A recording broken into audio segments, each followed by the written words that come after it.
यार ये ज्यादा मेरा परेशान।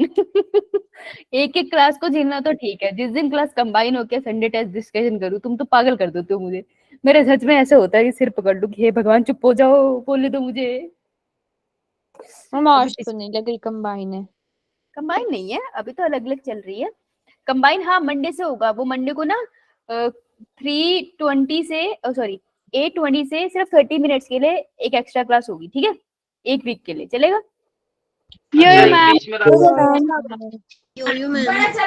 उसमें हम कुछ नया नहीं पढ़ाऊंगी, उसमें सिर्फ जो बायोटेक के क्वेश्चंस रहते हैं वो करेंगे, पेंडिंग रहते हैं ना अभी बहुत सारे। हाँ अंशिका। No ma'am. ओके, तो पेंडिंग रहते हैं ना क्वेश्चन, मैंने कहा था बायोटेक के सारे क्वेश्चन करने हैं, रीजनिंग की उससे पेपर तो आने ही है, मतलब कंपलसरी है, तो वो तो छोड़ने नहीं हमने, तो हमने उसके 20 क्वेश्चंस लगाए थे राइट, पीवाईक्यूज। जो लगाए थे वो अलग, लेकिन हमने स्पेसिफिकली 20 लगाया था, तो हम वो पूरे लगाएंगे दोनों चैप्टर के, है ना। सो विल ट्राई कि 30 मिनट का सेशन रखेंगे, टाइम से आ जाना। तो टाइम से मतलब तुम तो इसी में होंगे, तुम्हारे सेशन में दूसरे बच्चे आएंगे, सो अगर नहीं सॉरी मैं दूसरा लिंक भेजूंगी, दूसरे लिंक से आना, तो टाइम से आ जाना। 15 मिनट तुम क्वेश्चन करोगे, 15 मिनट में डिस्कस करूंगी, जो लेट आएगा उसका मिस हो जाएगा, वेट नहीं करूंगी किसी का, ठीक है जी। Alright, so let's start with the Sunday session. आइए, दिख रही है स्क्रीन सबको? Yes ma'am. चलो जी, तो सबसे पहले आते ही स्टार्ट हो गया एक्सर्शन रीजन। आधे बच्चों का मूड तो यही खराब हो गया होगा कि ये क्या है यार, आते हैं एक्सर्शन रीजन। चलो कलर बताओ। ब्लू। अरे क्या हो गया आज? 1 2 3 कौन सा? Ma'am blue. First.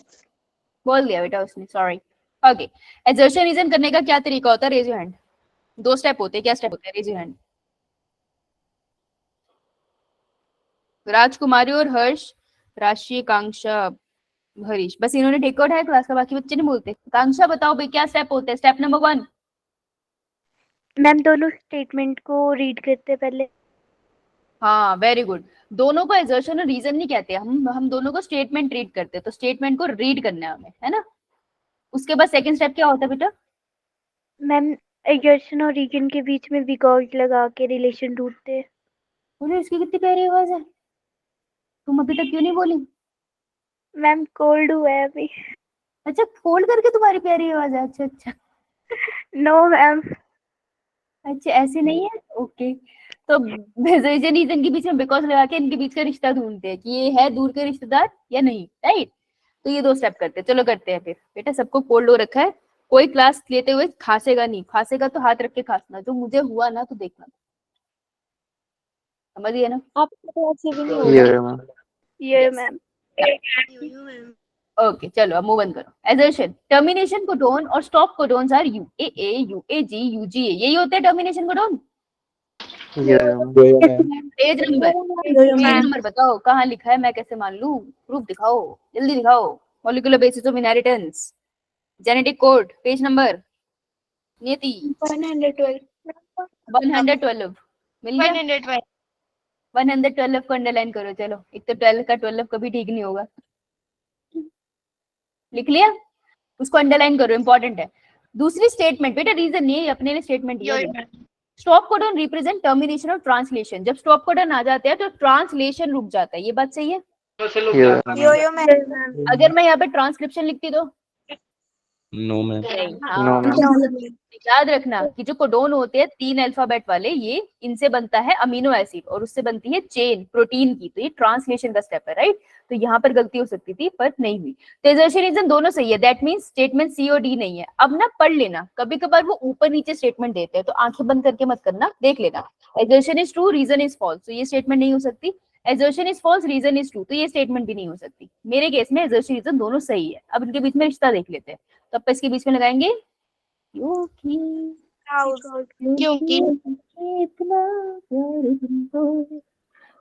because so termination codon या stop codons UAA, UAG, UGA ये होते हैं because स्टॉप कोडोन रिप्रेजेंट करते हैं टर्मिनेशन ऑफ ट्रांसलेशन। तो ये स्टॉप कोडोन होते हैं क्योंकि ये टर्मिनेशन मतलब स्टॉप कर देते हैं ट्रांसलेशन के प्रोसेस को। Does it make sense? Yes, ma'am. Yes, ma'am. इसलिए बोलते हैं A, would be a Because tubelight. समझ आ गया?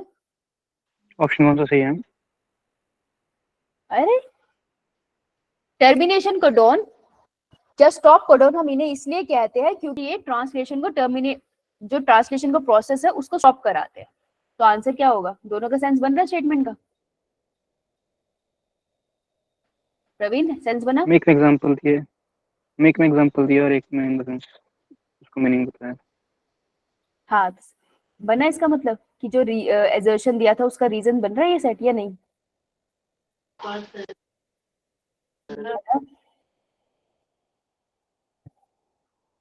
अरे बता, 50-50 50-50 है।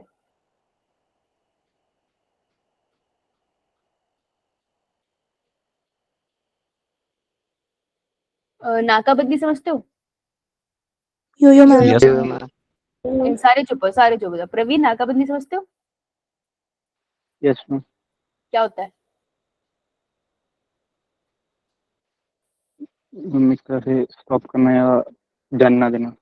हाँ, तो सड़क पे नाकाबंदी लगी थी, एक स्टेटमेंट है, उसकी वजह से ट्रैफिक रुक गया, दूसरी स्टेटमेंट है। तो इसको कंबाइन करूंगी, सड़क पे नाकाबंदी थी इस वजह से ट्रैफिक रुक गया। क्या ये रीजन सही है कि ट्रैफिक इसलिए रुका क्योंकि सड़क पे नाकाबंदी थी? It make sense? Yes ma'am. Yo-yo, ma'am. Statement होगी ए वाली, बोथ एजर्शन रीजन भी सही है और इनके बीच में रिलेशन भी सही है। अब ये वही बात बोल रहे हैं कि जो स्टॉप कोडोन है वो यूजीए है और इनको हम स्टॉप कोडोन इसलिए कहते हैं क्योंकि ये ट्रांसलेशन को स्टॉप कर देते हैं। तो एजर्शन रीजन के बीच में रिलेशन बना ना? Yo-yo, ma'am. Yes ma'am. Praveen समझ आया? यस ना? Yes ma'am. तो उनके बीच में रिलेशन सोचने की कोशिश करनी है। ठीक है, ये डिफिकल्ट है लेकिन ये धीरे धीरे आ जाएगी। चलो पेज नंबर बताओ जिसमें ये पिक्चर बनी हुई है, फटाफट। Ma'am, 98. 98। ठीक है जी, अंडरलाइन करो, मैंने तब भी बोला था आएगा। अब इस पिक्चर में गलती क्या होगी? लेबलिंग करते हुए, क्योंकि हमें याद है ट्रांसक्रिप्शन, हमें ऐसे लिखने की आदत है, यानी रेप्लिकेशन, ट्रांसक्रिप्शन, ट्रांसलेशन। इसने थोड़ा सा ट्रिकी कर दिया है। ये कह रहा है लेबल करना है एबीसी को, तो ए है मेरा डीएनए से एमआरएनए बन रहा है, दैट प्रोसेस इज ट्रांसक्रिप्शन। तो ए ट्रांसक्रिप्शन, जब तक मैं बोलूं ना तब तक माइक ऑन नहीं करने हैं। 4 लोगों को बात नहीं समझ आती तो स्टार्ट हो गए ना तंग करना। ये हरीश हंस रहा होगा बैठ के, मैंने तो पहले ही कहा था। तब चुप, जब तक बोलूं ना तब तक हाथ खड़े नहीं करने, और बिना हाथ खड़े करने तो बोलना ही नहीं है क्लास में। अभी बैठे रहो। नाउ एमआरएनए से प्रोटीन बनने का प्रोसेस बी इज ट्रांसलेशन, तो बी ट्रांसलेशन है, ये एक्सटेंशन है, एक्सटेंशन नहीं होती, ये रेप्लिकेशन भी नहीं होगा। आंसर तो मुझे मिल गया है, लेकिन ध्यान से इसे पढ़ो। प्रोटीन से सी किसने प्रपोज किया था? प्रोटीन सिंथेसिस, ये जो मेथड है इसको प्रपोज किसने किया था? That was Francis Crick. तो answer would be A, right? Good, तो ये अच्छे से कर लेना। Yo-yo, ma'am. Which of the following is correct for Watson and Crick model of DNA? DNA is a duplex। अब देखो डीएनए के स्ट्रक्चर के ऊपर जो स्टेटमेंट दी गई थी वॉटसन एंड क्रिक ने दी थी, कौन से पेज नंबर पे स्टेटमेंट है? ये एनसीईआरटी बेस्ड है पूरा। Ma'am, 97. 97 है ना? तो देख के बताओ कौन सा आंसर होगा। Raise your hand. तो मैं इनके हाथ नीचे करूं, अब रेज योर हैंड। हाँ सूर्यांश बता बेटा। ए। ए स्टेटमेंट मिली? जोर से पढ़ेगा एक बार स्टेटमेंट। मिली नहीं, याद है। मिली नहीं? बाकियों को मिली? Yo-yo, ma'am.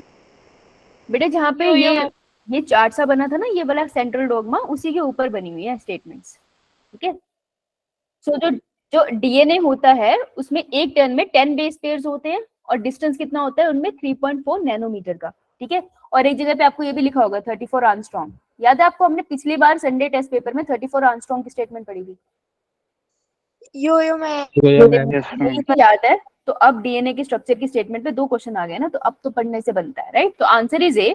ये भी एनसीईआरटी बेस्ड था, ऊपर वाला भी और उससे ऊपर वाला भी, तो 3 क्वेश्चन तो एनसीईआरटी बेस्ड थे। तो 12 मार्क्स का पेपर तो एनसीईआरटी का ही था ना, राइट? Yo-yo, ma'am. तो एनसीईआरटी पढ़ना इंपॉर्टेंट है, बिना पढ़े मत जाया करो एनसीईआरटी। पाप है, पाप, घनौना पाप है वो। नेक्स्ट देखो, ऑपरेटर, प्रमोटर, स्ट्रक्चरल और रेगुलेटरी जीन। सिंपली सी ये किसकी बात कर रहा है? पहले ये कह रहा है करेक्ट ढूंढो, तो क्वेश्चन में हमेशा चेक कर लेना पूछ क्या रहा है। अब तुमको करेक्ट ढूंढना है लैक ऑपेरॉन, तो लैक ऑपेरॉन पूरा आना चाहिए, लैक ऑपेरॉन पे क्वेश्चन आता है। इसकी सीक्वेंस को याद करने का तरीका क्या था? Raise your hand. नियति, अच्छा शीत, हर्ष, इंडियन पोस्ट ऑफिस गया। इंडियन पोस्ट ऑफिस कौन गई थी? जया बच्चन। ZYA। इसमें से जया कह रही, सॉरी, इसमें से स्ट्रक्चरल जीन कौन सा है? मार खाएगा। ZYA। किस खुशी में बोला बेटा? हाथ कौन खड़ा करेगा है? जया बच्चन, क्या बात? ZYA is a structural gene. किससे पूछा? बेटा तेरे से ही पूछा था पहली बार, तो चुप ही हो गया। बताओ।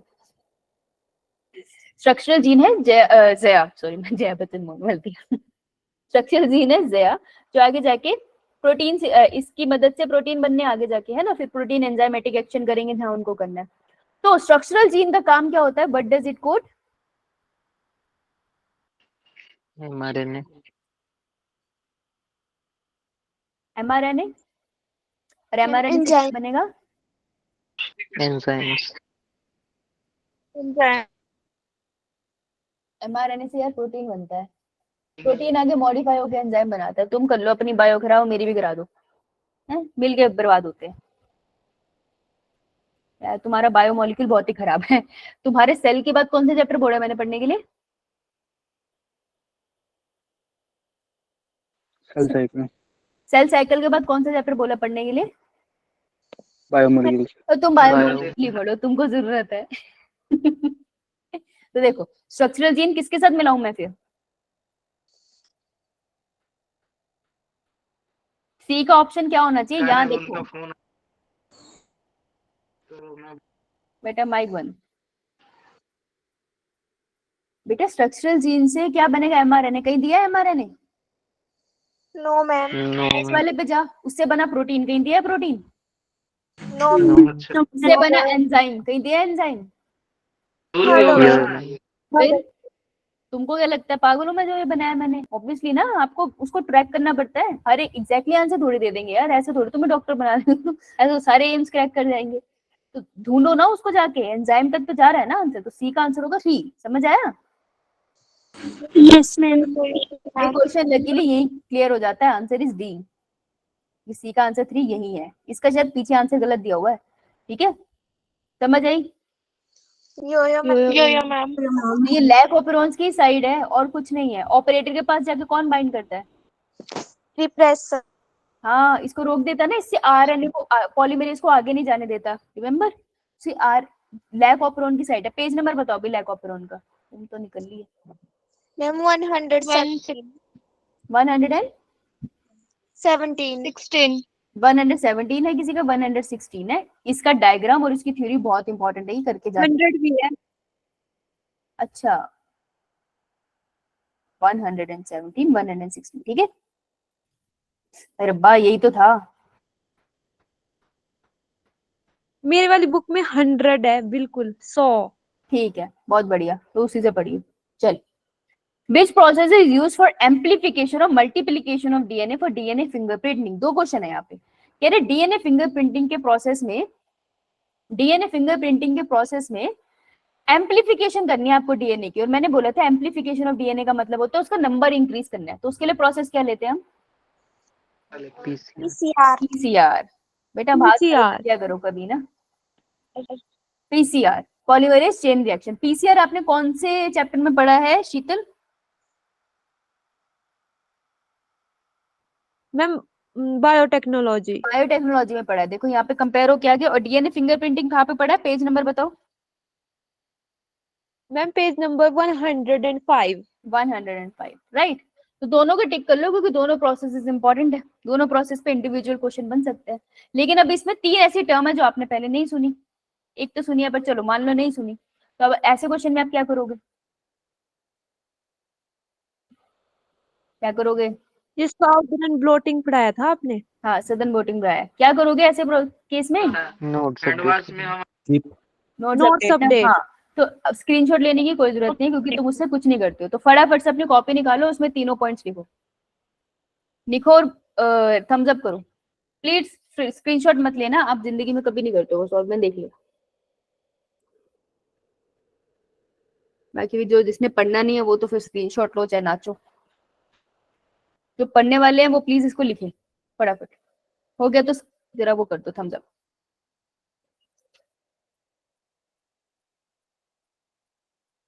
Okay, moving on.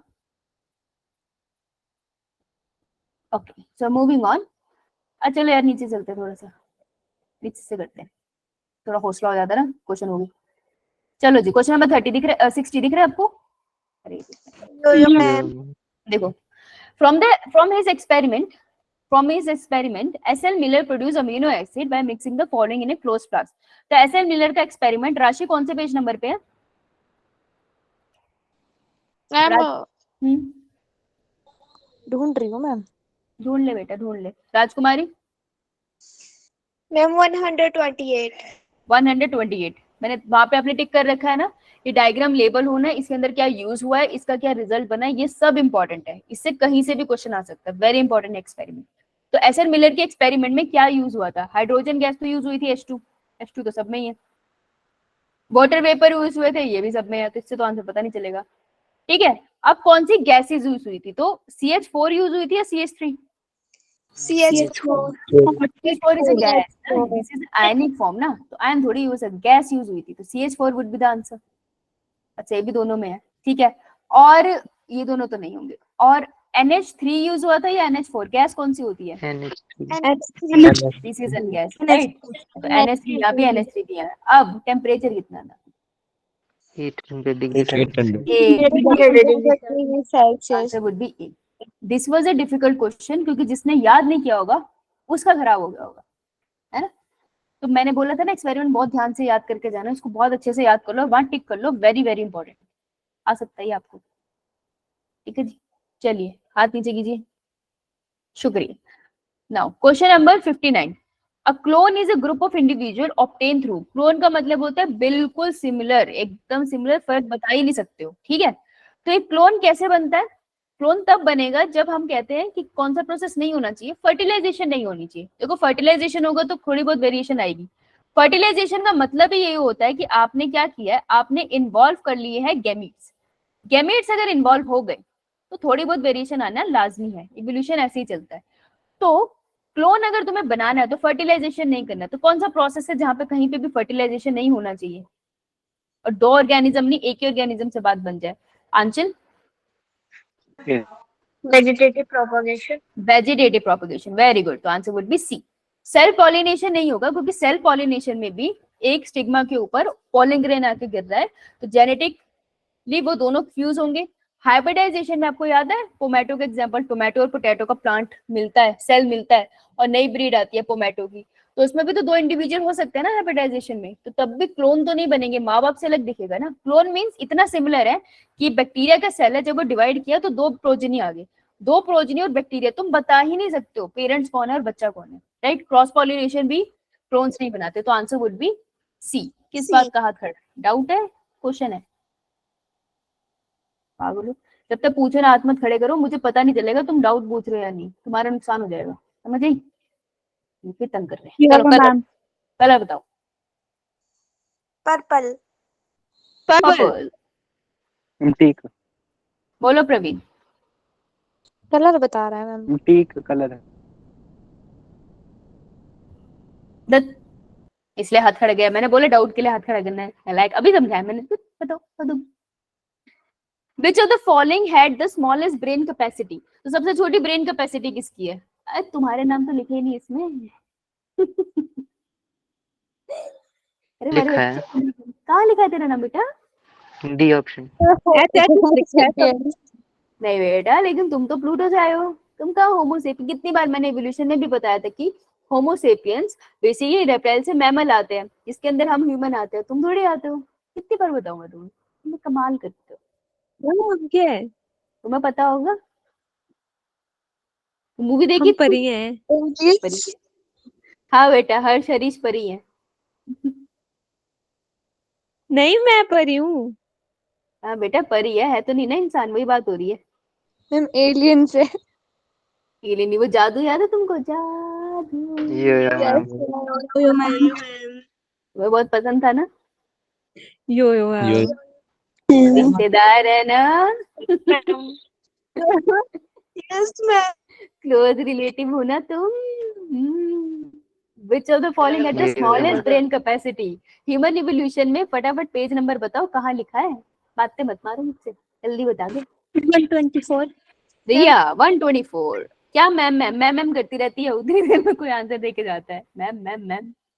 Very good Riya. 124 पे ध्यान से वो देखो ना, 3 खोपड़ियां बनी हुई है ऐसे इंसानों की, उसमें आई थिंक लेफ्ट साइड वाले पेज पे लिखा होगा सबसे पहली ब्रेन कैपेसिटी किसकी मेंशन करी है? Homo habilis. हैबिलस कितनी है बेटा?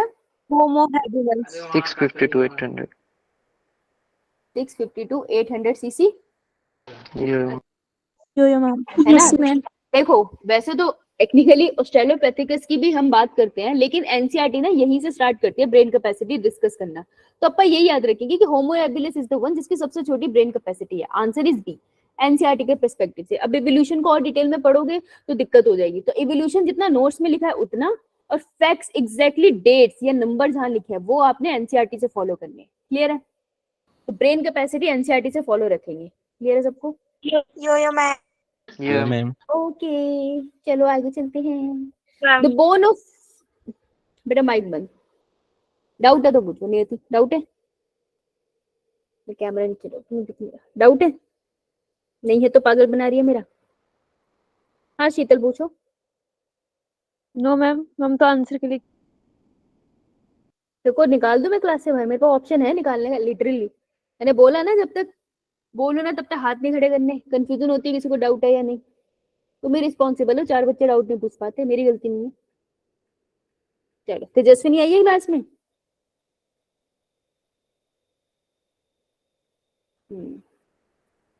अर्चू लेफ्ट। Okay.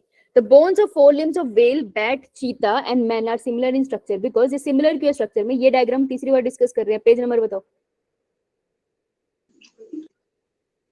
131 131। ठीक है, तो वो कह रहे हैं जो 4 लिम्ब है, वेल की तैरने में मदद करती है, बैट की उड़ने में मदद करते हैं, चीता की भागने में, और मैन की, तो मैन तो ह्यूमन है भाई, औरतों के हाथ पैर नहीं होते क्या है?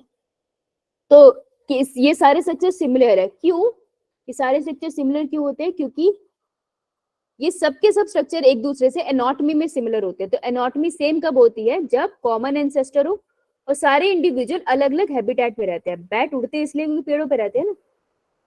वेल की तैरती है भैया, वो पानी में रहती है। अब अगर घर पे रहती होती, बेड पे सोती होती तो तैरती नहीं, है ना? सो क्या आंसर होगा इसका? Raise your hand.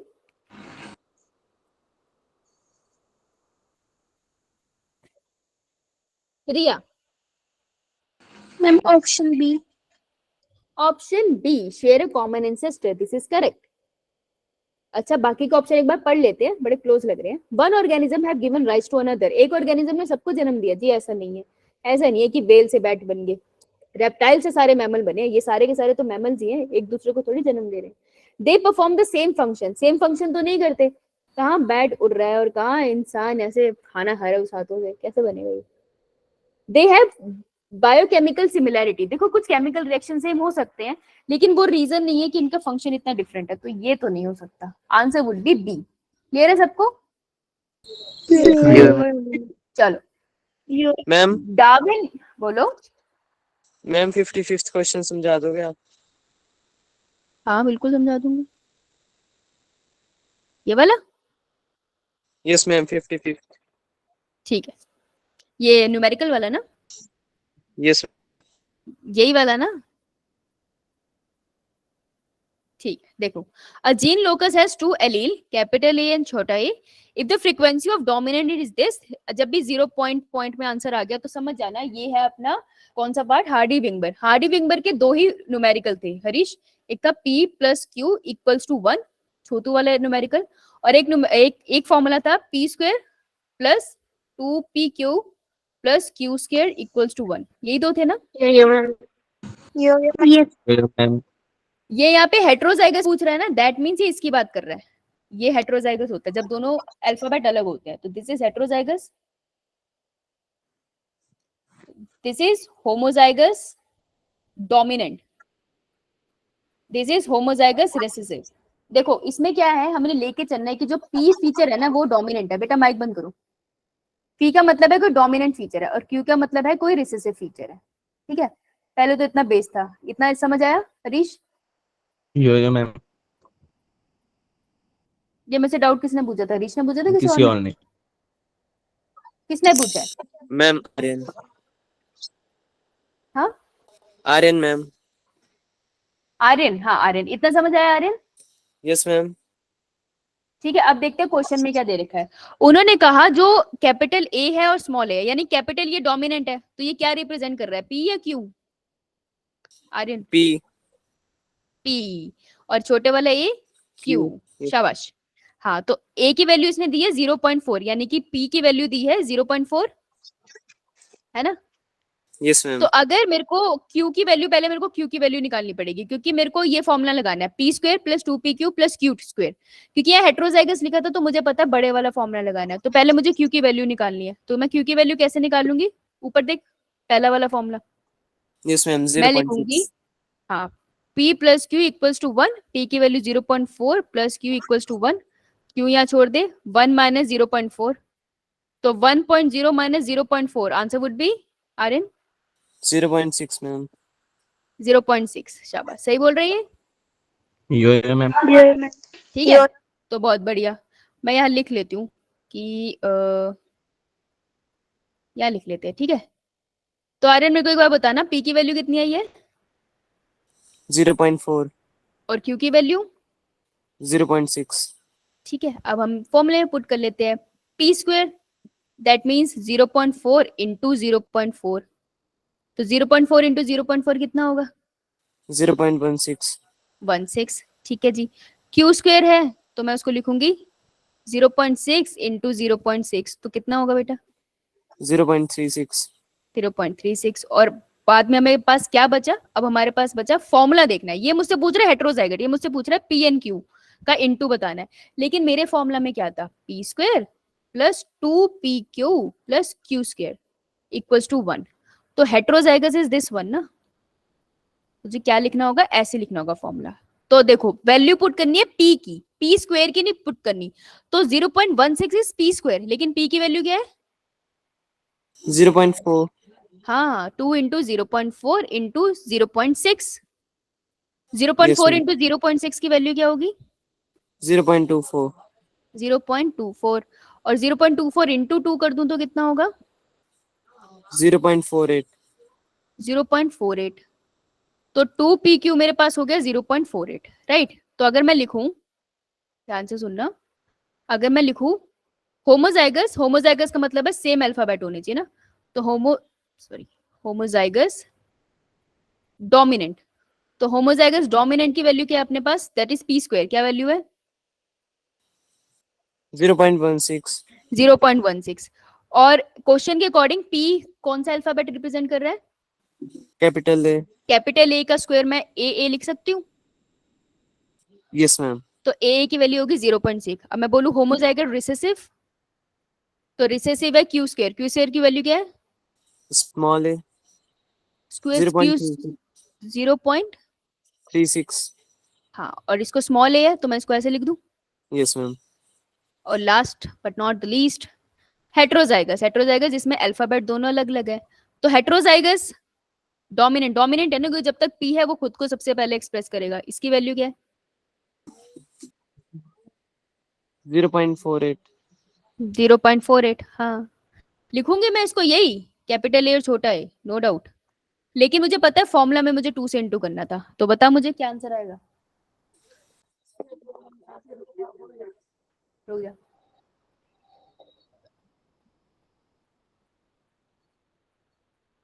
कहाँ है कुछ क्वेश्चन, कहाँ गया? क्या आंसर बना?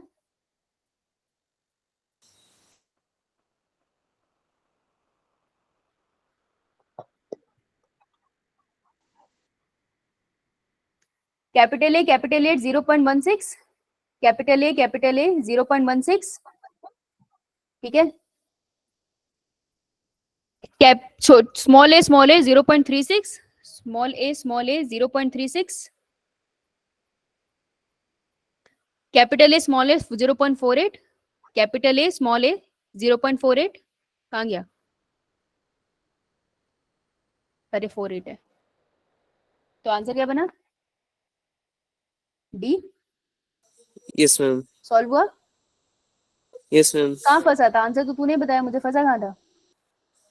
मैम मैं फॉर्मूला ही भूल गया था। अच्छा, फिर फटाफट सॉल्व कर लिया। Yes ma'am. अब क्लियर है ना? यस मैम, थैंक ठीक यू। है, नो प्रॉब्लम। बाकियों का क्लियर हो गया? Yes ma'am. Yo yo ma'am ma'am. ये भी तो सकते यो हैं। Yo ma'am. अच्छा, 4 बच्चे मुंह तो नहीं सजा के बैठ रहे, हमने तो पूछा नहीं। बता दो, हो गया क्लियर तो। डाउट नो ऑप्शन सी भी तो सकते हैं इसका। है? आंसर सी, आंसर सी में है ये वाला 0.24 ना। ये देख, ये आंसर सी उसने दिया ही इसलिए था, उसको पता था यहाँ से गलती होगी। वो कह रहा है हेट्रोजाइगस, तो हेट्रोजाइगस में तुम पी और क्यू को इंटू कर दोगे। पी और क्यू को इंटू जब करेगा जब, तो 0.24 ही आएगा। लेकिन फॉर्मूला लगाना है, अपने मन से नहीं करना। तो फॉर्मूला में तो 2p/q है ना, तो 2 से इंटू करना है तुझे। आंसर नहीं होगा, वो गलत है। मैं यहाँ पे मल्टीप्लाई करके है ना पी और क्यू के साथ, तो पहले से डिवाइड बन जाएगा 0.48 अपॉन 2। नहीं बेटा, 2 इंटू पी इंटू क्यू है ना, डिवाइड में कैसे जाएगा? मल्टीप्लीकेशन में सारे लेके थोड़ी जा रहा कहीं तू। मैम राइट हैंड साइड में कहीं नहीं लेके जाना। 0.48 के नीचे। 0. अरे वो तो मैंने तुझे, अरे नहीं नहीं बेटा, वो मैंने ऐसे लिखा है। ये देख, ये मैं कह रही थी 2p/q की मैं वैल्यू निकालने की कोशिश कर रही हूँ, ठीक है? इसको ऐसे मत लिख, कंफ्यूज हो रहा है अगर तो। इसको तो सिर्फ हेट्रोजाइगस लिख, ठीक है? ये 2 इधर ही है। 2 इंटू पी इंटू क्यू एक ही तरफ है, कोई दूसरी तरफ नहीं है, ठीक है? इक्वल्स टू के कोई दूसरी तरफ नहीं है, एक ही तरफ है सारे। इसको एक ही तरफ रख के सॉल्व करना है, ओके? वैल्यू में 2p/q की निकालनी है। हाँ, जब भी वो हेट्रोजाइगस डोमिनेंट पूछेगा तो 2p/q निकालना है, ओके? यस। ठीक है, चलो नेक्स्ट। एक क्वेश्चन बीच में रह गया है, ये वाला। Darwin propose that new species evolve from ancestor from by forms by. वो कह रहे हैं कि जो एंसेस्टर होते हैं उससे नई स्पीशीज का जन्म होता है, कैसे? वो पूछ रहे हैं आपसे कि कैसे होता है। पहली स्टेटमेंट है भाई, रेज योर हैंड करना है। The gradual accumulation of adaptation to changing environment. जैसे जैसे चेंज एनवायरनमेंट होता है, धीरे धीरे ऑर्गेनिज्म में एक्यूमुलेट होने लग जाती है एडेप्टेशन। जैसे एनवायरनमेंट चेंज हुआ, बहुत सर्दी हो गई, तो धीरे धीरे बॉडी में फैट की फॉर्मेशन ज्यादा होने लग जाएगी ऑर्गेनिज्म की, क्योंकि ज्यादा फैट होगा तभी तो बहुत ठंडी में रह पाएगा ना, नहीं तो ज्यादा ठंड लगती रहेगी, है ना? लेकिन ये प्रोसेस ग्रेजुअल होगा, एकदम से नहीं होगा। क्या नेचुरल सिलेक्शन डार्विन ने जो प्रपोज की थी वो ऐसा कहती है? ऐसे ही होता है इवोल्यूशन, ग्रेजुअल एक्यूमुलेशन होती है, ये सडन हो जाती है।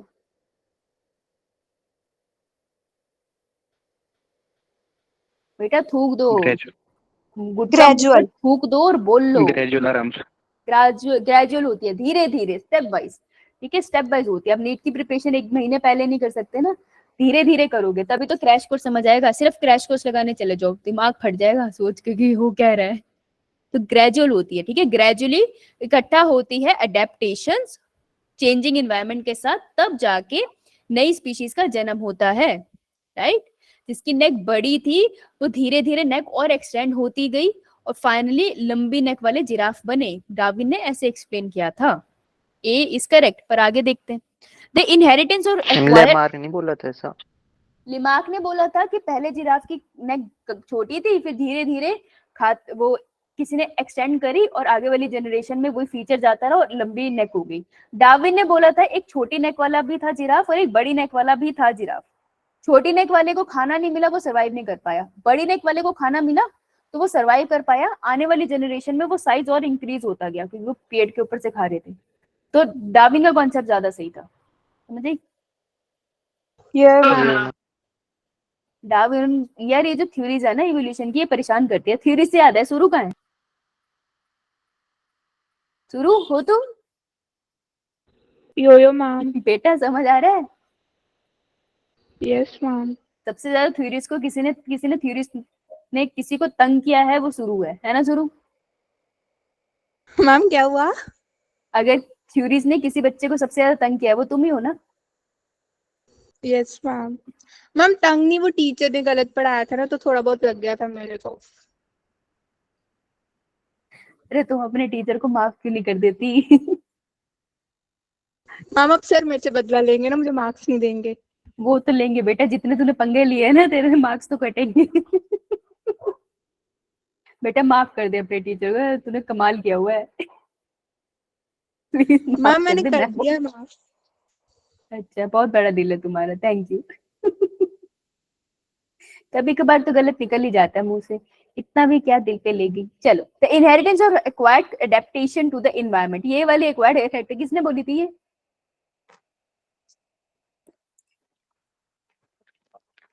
कम ऑन, डार्विन ने बोला था न्यू स्पीशीज से बनती है। No, ma'am. पढ़ के नहीं आया ना तुम नालायक को, पढ़ते नहीं हो तुम वैसे ना, कार्टून ही है बेटा। डार्विन के साथ एक और साइंटिस्ट थे जिन्होंने पहले कॉन्सेप्ट डिस्कवर कर लिया था पर उनके पास प्रूफ नहीं था। उन्होंने कुछ स्टेटमेंट दी थी, क्या नाम था उनका? 3 साइंटिस्ट पढ़ाए थे डार्विन जी के साथ, 2 साइंटिस्ट और थे, क्या नाम था? बुक लिखी थी ना, हाँ, कभी Population खोल कर पढ़ भी लेता। क्या नाम है उनका? जा तो सही रहा है, बस थोड़ा मैम ध्यान। अल्फ्रेड शायद इसका। मेल्थिस, याद है? Yes, alpha Malthus, right right. तो उन्होंने ये ऐसे एक्सप्लेन भी किया था कि एक्वायर्ड कैरेक्टर जो होते हैं ना, जैसे जैसे एनवायरनमेंट चेंज होता है तो एक्वायर्ड कैरेक्टर होते हैं इंसान के अंदर आते हैं। फॉर एग्जांपल, जैसे जैसे एनवायरनमेंट चेंज हुआ, ग्रासेस खत्म हो गई, तो ग्रासेस सारी अब पेड़ों के ऊपर से ही पत्ते खाने थे, तो जो नेक थी वो धीरे धीरे और एक्सटेंड कर रहे थे वो, ठीक है। तो जो नेक्स्ट जनरेशन आई उसने भी देखा मम्मी पापा गर्दन ऊपर के खाना खाने की कोशिश करते, ये बाबले भी करने लग गए, तो धीरे धीरे नेक का साइज इंक्रीज होने लग गया ना। तो एक्वायर्ड एडेप्टेशन है ना, ये पेरेंट से बच्चे में चलेगी, तो ये एडेप्टेशन उसने ले ली, और ये एडेप्टेशन हुई क्यों? क्योंकि चेंज था एनवायरनमेंट में। तो इनहेरिटेंस ऑफ एक्वायर्ड कैरेक्टर हुआ ड्यू टू चेंजिंग एनवायरनमेंट। ये बात सही है, ये स्पीशीज के लिए रिस्पॉन्सिबल है, लेकिन सारी की सारी एडेप्टेशन एक्वायर नहीं होती, सारी एडेप्टेशन मेरे से बच्चों में नहीं जाएगी, एक जनरेशन से दूसरे में नहीं जाती। तो ये थोड़ी सी मिसनोमर सी सिचुएशन है। तो डार्विन का मेन कैसे याद रखोगे कि तुम ग्रेजुअल वाला पॉइंट इसने बोला था कि ग्रेजुअली एक्यूमुलेशन आती है, सारी नहीं आती, तो इसलिए ए स्टेटमेंट ज्यादा बेहतर है बी से। The struggle for limited resources, limited resources के लिए स्ट्रगल तो होती है, ये फैक्ट है, लेकिन एग्जैक्टली नहीं थी, ठीक है। इससे बेटर स्टेटमेंट ए वाली है। बेटा माइक बंद कर दो, स्वाति। तुमको थोड़ा इतना सारा ना पापा स्वाति हमें सुन रहे, तुम अपनी मम्मी से बोल रही हो इतना सारा पड़ा है अभी। इधर देख ले, खत्म हो जाएगा अभी। द एक्यूमुलेशन ऑफ म्यूटेशंस, ऐसा तो नहीं बोला था उन्होंने, म्यूटेशंस की तो बात ही नहीं करी थी, तो आंसर क्या होगा? यही ऑप्शन। जब भी थ्योरीज के ऊपर आएगा ना क्वेश्चन, तो वो तुम्हारा दिमाग खराब करेगा। तो थ्योरीज को बार बार पढ़ के उस पे न्यूमेरिकल ये मतलब क्वेश्चंस लगाना, तभी सॉल्व होगी एंड में थ्योरी, नहीं तो सॉल्व नहीं होगी, ये मैं बता सकती हूँ पूरे विश्वास के साथ, नहीं होती है सॉल्व। तो ये इतनी गलत स्टेटमेंट्स नहीं थी, ये बहुत क्लोज थी आंसर्स के। ये सिर्फ तब कर पाओगे जब तुम्हें पूरा आदत हो जाएगी इसकी, समझ आई लाइको? यो मैम। और थोड़ा सा ऊपर जाए, उसको भी हंसी आ रही है कि पता कैसे चल गया नहीं। उसको देखो, मम्मी को बोल रही कितना सारा पढ़ा है, पढ़ती है नहीं आंटी ये। इसको बोलो पढ़े। मैम धीरे बोलो, मेरी मम्मा सुन लिया, मेरे को डीप पड़ जाएगी इधर। कौन हो? शीतल हो? यो मैम। अरे शीतल की मम्मी, शीतल तो बिल्कुल नहीं पढ़ती, इसे पढ़ाओ।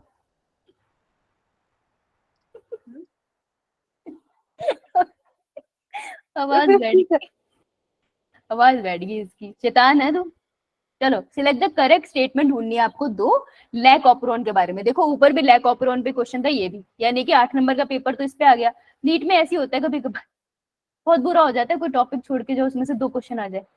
एक पेपर था, मुझे याद नहीं है, जब मैं स्कूल के बाद पेपर दिए थे मैंने, I forget about the exam, मैंने अर्थ फॉर्म छोड़ा था, 3 क्वेश्चन आए थे अर्थ फॉर्म पे उस पेपर पे, 12 नंबर का पेपर छूट गया था। स्टार्टिंग में 3 क्वेश्चन थे, आज तक नहीं भूला मुझे, वो पेपर भूल गया पर मुझे वो 3 क्वेश्चन नहीं भूलते कि यार स्टार्टिंग में आ गए थे, बहुत दुख हुआ था। तो इंपॉर्टेंट टॉपिक छोड़ के मत जाना, बहुत बुरा हो जाता है, और ना सारा मोरल डाउन हो जाता है कि कम, बेशक मुझे बाकी सारा पेपर आता हो, लेकिन वो 3 क्वेश्चन है ना डिमोटिवेट कर दिया था बहुत ज्यादा, यार ये तो बहुत गलत हो गया।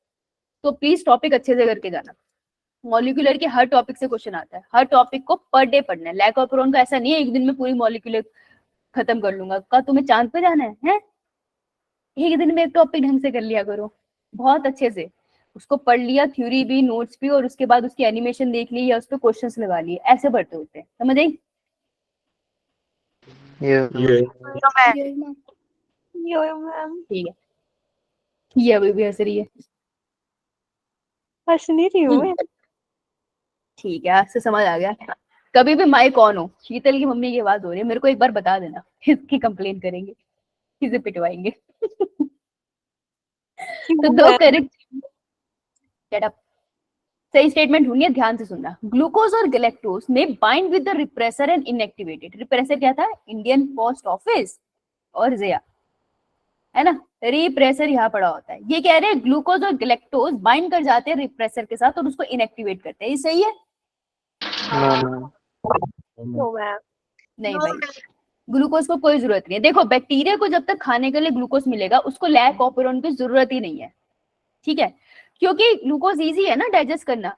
अगर ग्लूकोज नहीं है मीडियम में तब वो लैक्टोज को खाता है। पहले वो लैक्टोज को खाता है, फिर वो उसको तोड़ता है, उससे ग्लूकोज निकालता है, फिर ग्लूकोज को खाता है। कितना काम है ना, वो तो करेगा नहीं। ये हमारी तरह है, ये कह रहा है छोटे में हो जाए। तो जब तक ग्लूकोज है वो कतई कोई काम नहीं करता, लैक ऑपरेंट की जरूरत है ही नहीं। लैक ऑपरेंट एक्टिविटी तब होगा जब मीडियम में ग्लूकोज ना हो, ये कंपल्जन है। इट डजंट मैटर लैक्टोज है या नहीं, ग्लूकोज नहीं होना चाहिए। Now, in the absence of lactose, जब lactose नहीं होता, repressor bind with the operator region, repressor operator से bind कर जाता है जब lactose ना हो। ये सही बात है, ये सही बात है। उन्होंने ग्लूकोज नहीं लिखा तो बिल्कुल सही है। Next, the Z gene code for permease, ये permease को कोड करता है। No ma'am. Beta glycoside, NCERT में पिक्चर लिखी हुई है। This was elucidated by Francis Jacob and Menotti। इन्होंने डिस्कवर किया था ये। तो सही स्टेटमेंट है सी एंड 4। मुझे ढूंढनी क्या थी? मुझे ढूंढनी थी करेक्ट स्टेटमेंट, तो यहाँ से मुझे पता चल गया answer would be C. Now next is cell cycle. Cell the fundamental unit of life से ड्राइव हुआ है। The complex of ribosome attach to a single strand of RNA. Single strand है आरएनए का, ये रहा, उसके ऊपर राइबोसोम आके कुंडली मार के बैठ गया। कुछ कुछ कुछ कुछ कुछ कुछ, क्या बुलाते हैं अपन इसको? पॉलीसोम। पॉलीसोम, हाँ, पॉलीराइबोसोम। हाथ मत खड़े कर लेना, है ना, हवा में बोल लेना।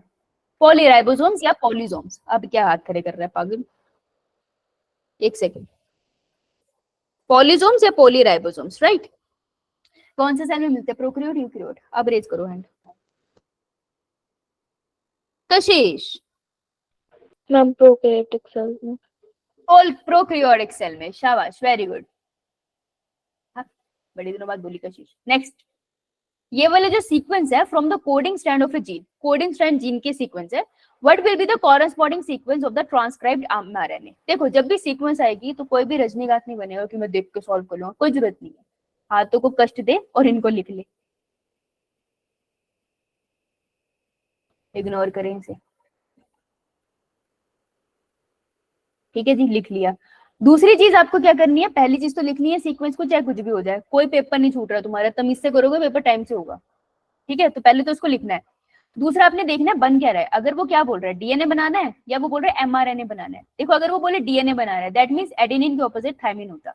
अगर वो बोल रहे हैं एमआरएनए का स्ट्रैंड है दैट मींस एडेनिन के ऑपोजिट लगेगा यूरेसिल।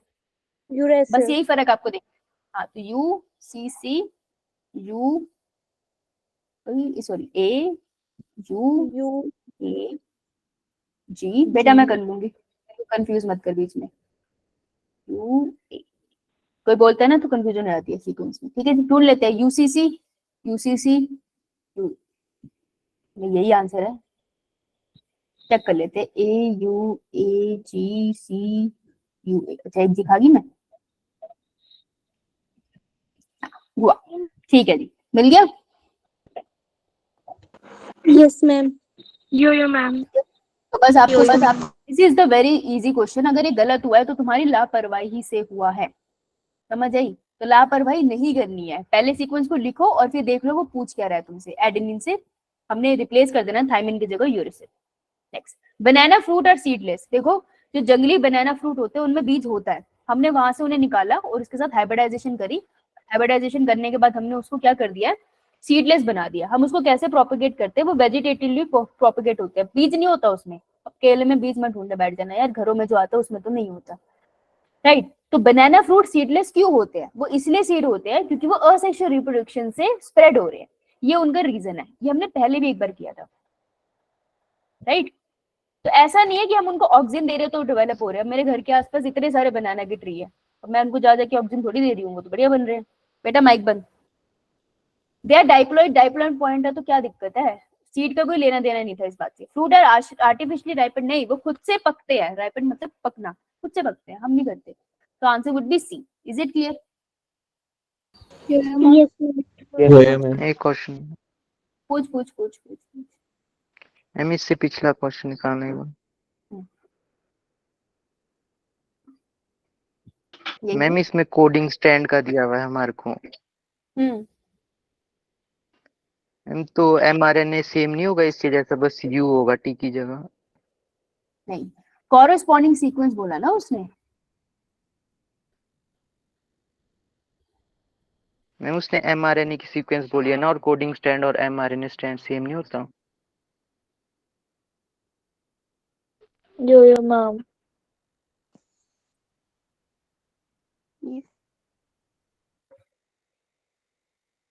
एक मिनट।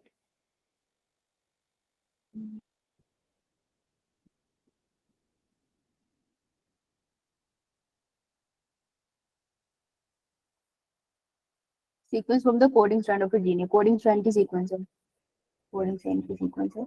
बट बिल पे तो corresponding sequence of transcribe mRNA, transcribe mRNA जो यहाँ पे लिखा है उसकी सीक्वेंस क्या है?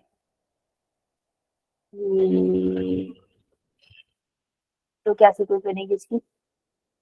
टाइमिन की जगह आपका क्या लग जाएगा? यूरसिल। ए जी जी यू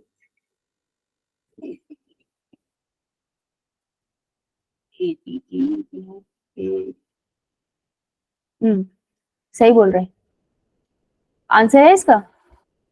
नहीं सही बोल रही है। आई एम सॉरी, मैंने गलत पढ़ाई की। आंसर क्या दिया इसका पीछे वैसे?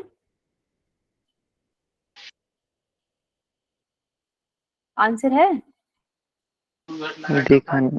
देखा नहीं? ये देख के आए थे मैम बेटा? यही था शायद। हाँ सही था। Yes ma'am. नहीं, वो सही बोल रहा है एकदम। Question number, let me check 38 कहाँ है 38? Okay 38 C. सही बोल रहा है। सही है ना? ये सी है ना? हाँ सही है। I am yes sorry, ma'am. सही बोला है। आई एम रियली सॉरी, ये गलती पढ़ ली मैंने, मेरी गलती है, मैंने गलत पढ़ा। समझ आया बाकियों को क्या हुआ यहाँ पे? यो Yes, मैम। ma'am. उसने वही वाली बात बोली जो अब मैं देखना भूल गई, तो यहाँ पे मैंने गलत पढ़ा क्वेश्चन को। वो कह रहे हैं कि ये जो सीक्वेंस है ये from the coding strand of gene है, ठीक है? तो कोडिंग स्ट्रैंड हमने बनाना था वो वाला स्ट्रैंड खोल के जिससे एमआरएनए बनता है। तो डीएनए का स्ट्रैंड जब हम खोलते हैं तो उसमें हमारा एक स्ट्रैंड होता है टेम्पलेट, जिसको देख के एमआरएनए बनता है। तो टेम्पलेट स्ट्रैंड को ही हम क्या बुलाते हैं? Non coding. ये हमने कल करा था ना, कोडिंग नॉन कोडिंग, कल ही करा था, ठीक है? और जो उसके ऑपोजिट स्टैंड होता है वो करता तो कुछ नहीं है, इसलिए हम उसे नॉन टेम्पलेट कहते हैं, लेकिन उसको बुरा ना लगे इसलिए हमने उसको बुला दिया था कोडिंग, राइट? और हमने कल ये सीक्वेंस बनाई थी कि जो एमआरएनए नया वाला बनेगा वो टेम्पलेट को देख के बनेगा। तो ये बन गया मेरा एमआरएनए। अब ये जो मेरा एमआरएनए बना है इसकी जो सीक्वेंस होती है वो कोडिंग स्ट्रैंड जैसी तो होगी, कि देखो ना पहले नॉन कोडिंग और कोडिंग के बीच में बॉन्ड था ना, अगर ये दूर दूर हुए तो इसकी सीक्वेंस इसके कॉरेस्पॉन्डिंग ही तो है। अब मैंने बीच में एक स्ट्रैंड बना दिया है तो नीचे वाले की इसके जैसी सीक्वेंस होगी सेम, बस फर्क सिर्फ ये होगा ये वाला स्ट्रैंड डीएनए का है तो अपने को यहाँ थाइमिन मिलेगा, और ये वाला स्ट्रैंड एमआरएनए का है तो अपने को यहाँ यूरेसिल बनेगा। तो सारी सीक्वेंस सेम होगी जैसे कि जैसे कोडिंग स्ट्रैंड में लिखी है, ठीक है? तो ये कोडिंग स्ट्रैंड में सीक्वेंस यहाँ लिखी है actually AGG TAT CG CAT, right? तो वो पूछ रहे थे हमारी एमआरएनए की सीक्वेंस क्या है, तो सारी सेम रहेगी, बस थाइमिन की जगह आपको यूरेसिल लगा देना है। ओके, अभी समझ आया? Yes, ma'am. ठीक है, तो इसका आंसर होगा सी। थैंक यू, हर्ष ने बोला था ना ये? Thank you Harsh, and sorry मैंने गलत पढ़ लिया, ठीक है? लिख लो जिसको नहीं समझ में आया। ये हमने करा है डीएनए रेप्लिकेशन के बाद, जब हम ट्रांसक्रिप्शन करते हैं तब हम ये स्ट्रैंड्स खोलते हैं। ओके, टेम्पलेट और नॉन कोडिंग स्ट्रैंड को तीसरे किस नाम से बुलाते हैं? Yo ma'am. Antisense. एंटीसेंस। हाँ, Antisense. Antisense, yes. और नीचे वाला sense which doesn't make any sense but it is a sense strand, right? चल मूविंग ऑन। है टाइम, सो एंडोगेमी, अभी एजर्शन रीजन है तो स्टेटमेंट पढ़ेंगे। Endogamy is a common in majority of animals, तो मेजॉरिटी ऑफ एनिमल्स में endogamy common है। Endogamy क्या होता है?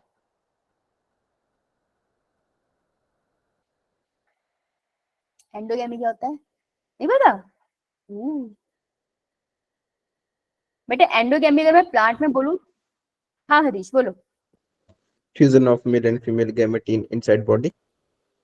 नहीं नहीं नहीं नहीं, नहीं। इंटरनल फर्टिलाइजेशन है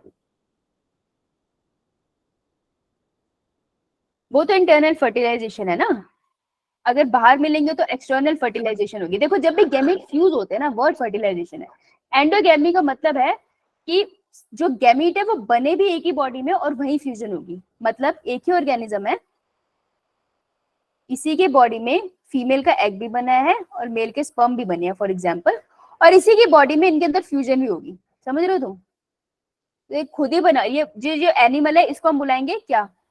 this is known as hermaphrodite. दोनों Yeah, फीचर ma'am. है ना उसके पास, मेल और फीमेल, और इसी के अंदर फर्टिलाइजेशन हो रही है, तो आप इसे बोलेंगे एंडोगेमी। तो क्या एनिमल में आपने कॉमन फीचर सुना है? No, ma'am.